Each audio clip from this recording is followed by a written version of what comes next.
केवल चांदी और सोने का डिस्कशन चल रहा है।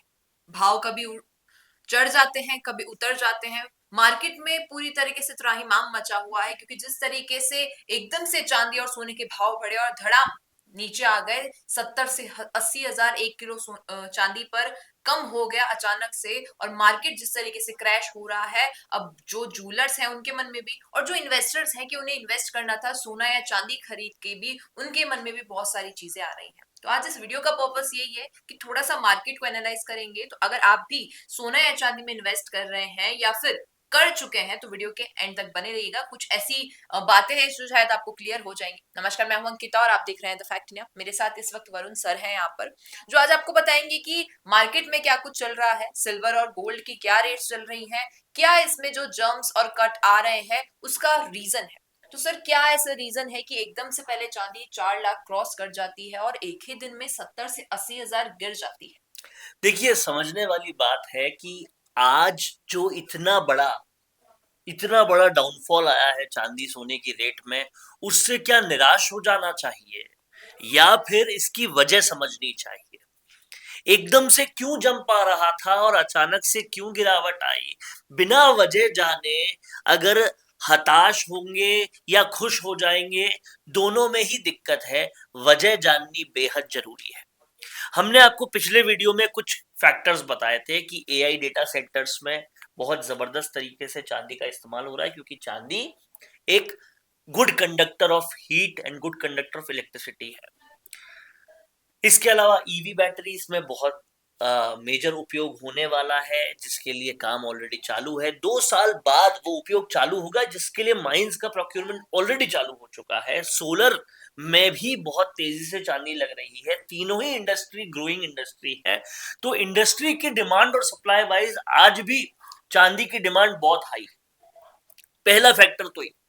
दूसरा फैक्टर ये कि सोना जो है वो रियल मनी है। बाकी जो पेपर करेंसी है वो उसी सोने की वैल्यूएशन पे बन रही है। आज दुनिया का सबसे शक्तिशाली देश माना जाता है अमेरिका, जो सबसे ज्यादा कर्जदार देश भी है। कर्ज उसका लगातार बढ़ता जा रहा है। जब उसका कर्ज बढ़ता जाएगा और उस बढ़ते हुए कर्ज को कम करने के लिए वो पेपर मनी छापे पे छापे जा रहा है। अब जब वो जो कर्ज और बढ़ता जाएगा तो वैल्यू ऑफ रियल मनी भी बढ़ती जाएगी, इसलिए गोल्ड भी बढ़ेगा ही बढ़ेगा। ये फंडामेंटल्स कहते हैं। फिर सवाल आता है कि क्यों अभी गिर गया फिर? देखिए, सेंटिमेंटल बाइंग और सेंटिमेंटल सेलिंग एक बहुत बड़ी चीज है जिसको हमको समझना पड़ेगा। जब सोना बढ़ रहा था, चांदी बढ़ रहा था, लगातार बढ़ रहा था, तो इतनी तेजी से बढ़त देखकर बहुत लोगों ने उस पर निवेश किया था और उन्होंने अपने टारगेट सेट कर रखे थे कि 4 लाख पहुंचेगा तो बेचेंगे, सोना इतना पहुंच जाएगा तो बेचेंगे। वो टारगेट्स पे हो गया तो उन्होंने बेचना शुरू किया। जेपी मॉर्गन जैसे इंस्टीट्यूट्स भी शॉर्ट करे हुए थे, उनको भी बेचना था। तो अब वो सेंटिमेंटल सेलिंग हुई है, इसकी वजह से गिरावट हुई है। अब दूसरा सवाल ये आता है कि क्या सेंटिमेंटल सेलिंग की वजह से गिरावट हो सकती है? तो ऐसे बायर्स भी तो होंगे मार्केट में जिन्होंने सोचा होगा कि इतना गिरेगा तो और ले लेंगे। बिल्कुल होंगे, और उसका असर भी देखने को मिलेगा। एक और बड़ा फैक्टर ये है कि लोग बजट का इंतजार कर रहे हैं, बजट में क्या कुछ होने वाला है। उसके बाद भी इस बाजार में काफी असर पड़ने वाला है। लेकिन जो फंडामेंटल्स कहते हैं, आज भी एआई डेटा सेंटर्स से लेकर ईवी से लेकर सोलर से लेकर तीनों ही इंडस्ट्री ग्रोइंग है। तीनों में सिल्वर की डिमांड वैसी की वैसी है। तो सिल्वर, कॉपर, यूरेनियम, ये सब बढ़ेंगे ही बढ़ेंगे। रियल मनी गोल्ड है, और कहीं ना कहीं डेट्स बढ़ते जा रहे हैं कंट्रीज के, तो वो भी बढ़ेंगे ही बढ़ेंगे, कोई दिक्कत नहीं है। और जो वॉर का खतरा है, जिस खतरे को लेकर सेंटिमेंटल बाइंग और तेज हो जाती है, वो खतरा भी यथावत है। तो इसलिए फंडामेंटल्स के लिहाज से आज भी पैसा बढ़ेगा। जिनके अंदर होल्ड करने की कैपेसिटी है वो होल्ड करके जीत जाएंगे, और जो इस डर में है कि भाई अब क्या करें, वो इस मार्केट से निकल के बड़ा लॉस खाएंगे। ये बहुत सिंपल सी बात है। देखिए, होल्ड करने का कॉन्सेप्ट समझिए। जो सबसे कम होल्ड कर पाता है कौन होता है? वो मजदूर होता है। जो आज कमाता है और आज ही खाता है, इसलिए वो सबसे गरीब होता है।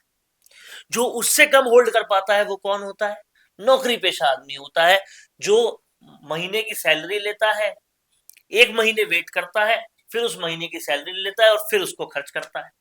और जो उससे ज्यादा होल्ड करता है, जो सालों साल होल्ड करे रहता है, इंतजार करता है, खर्च कर देता है, मार्केट में वापस आने का इंतजार सालों साल करता है, वो बिजनेसमैन होता है। उसको प्रॉफिट भी फिर वैसा ही मिलता है और फिर वो अमीर बनता है। तो ये अमीर और गरीब की डेफिनेशन जो है वो ऐसे सेट होती है, जो जितना होल्ड कर पाएगा वो उतना अमीर बन पाएगा। चाहे आप लैंड होल्ड करें, चाहे आप सोना चांदी होल्ड करें, चाहे आप बिजनेस में किए हुए ट्रांजैक्शंस को होल्ड करें, जो होल्डिंग कैपेसिटी रखेगा वो अमीर होगा। और आज भी इस मार्केट में यही चीज डिपेंड कर रही है। चिंता में अगर आप आ गए कि यार इतना गिर गया अब क्या होगा, तुरंत तुरंत तुरंत कर दो, वहीं पे मारे जाओगे।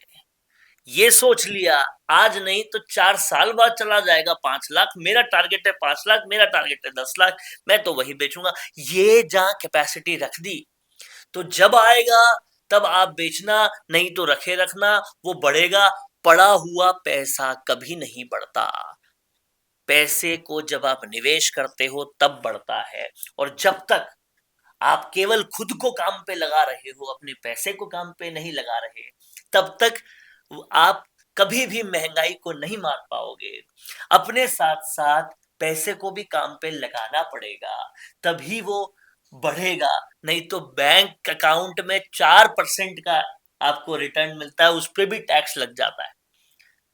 लेकिन महंगाई 10 से 11% से बढ़ रही है, तो आप महंगाई को मात कैसे देंगे जब तक आप बैंक सेविंग्स एफडी से आगे बढ़ेंगे नहीं, निवेश करेंगे नहीं, होल्ड करेंगे नहीं, तब तक कैसे क्या होगा, ये समझने वाली बात है। तो हमारे फैक्ट इंडिया के व्यूअर्स के लिए हम ऐसे डिस्कशंस इसलिए लाते हैं ताकि राजनीति को, क्राइम को, इन सब चीजों पर अपडेट रहने के साथ साथ आप अपनी वेल्थ को भी बढ़ा पाए।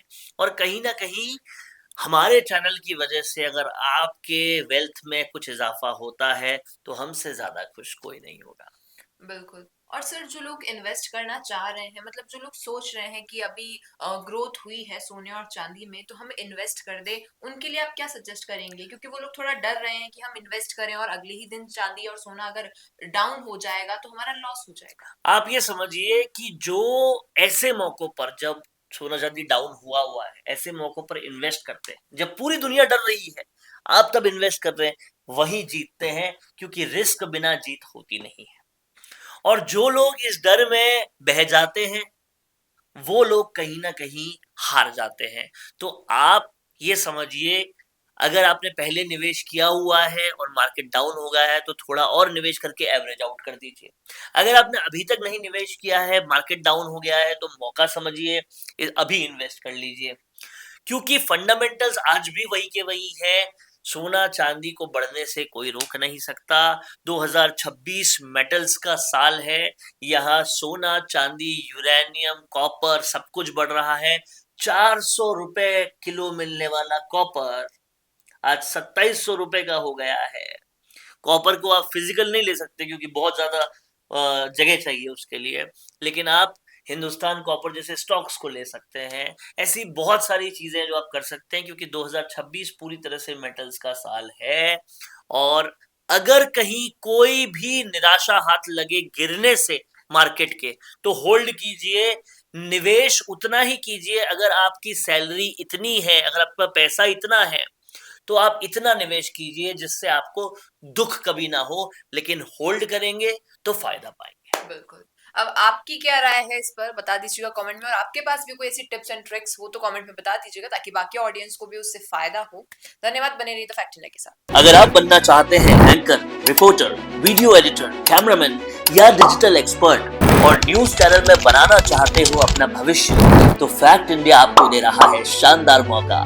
जुड़िए Fact India on the job training programme से, जहां काम के साथ साथ आपको सिखाया जाएगा न्यूज चैनल में काम करने का हर गुण। आज ही व्हाट्सएप कीजिए 7339725877 पर।